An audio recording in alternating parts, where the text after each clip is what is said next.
New at 5:30, these pictures say it all. Tonight, we're hearing from a woman who had a very lucky escape while driving along the Thuway. Rachel sent us this unbelievable snapshot after a piece of wood came flying at her car, stopping just inches from her body. Lou picks up our story from there tonight. Lou, just incredible. Yeah, Diana, Rachel was so shocked when it happened. She says when the 911 dispatcher asked if she was hurt, she literally had to check herself to make sure she wasn't.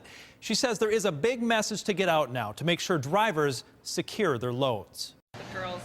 Like many of us, Rachel Krupczynski is one of those people who on the highway gets a little nervous tailing a truck carrying a big load. All the time. I've always worried about that. But there's a difference between worrying and actually expecting something like this to ever happen to her.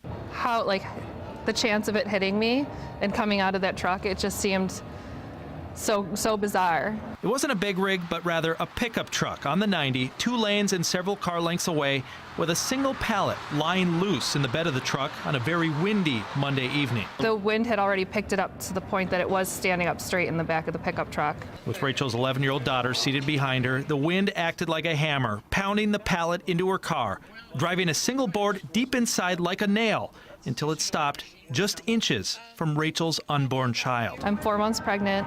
4 months pregnant, Rachel couldn't begin at that moment to comprehend the what if. Where the piece of wood was aiming towards me, it was so close to, it was literally heading right for my abdomen, and I was like, wow. And she was still surprised by what didn't happen next. Rachel saw the pickup driver pump his brakes, which tells her he knew something happened. She just wishes he would have stopped. I just want him to be aware, if something like that happens, stop. He could have killed someone. Could have, but didn't. And Rachel believes there is a reason she's still here to tell this story. I had to have had an angel watching out for me. There had to have been a shield protecting me.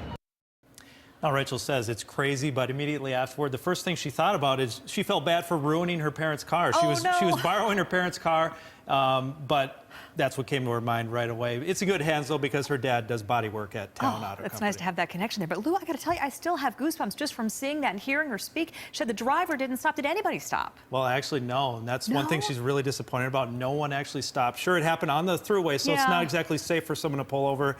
But she's pretty disappointed. She says police acted very professionally. They showed up quickly.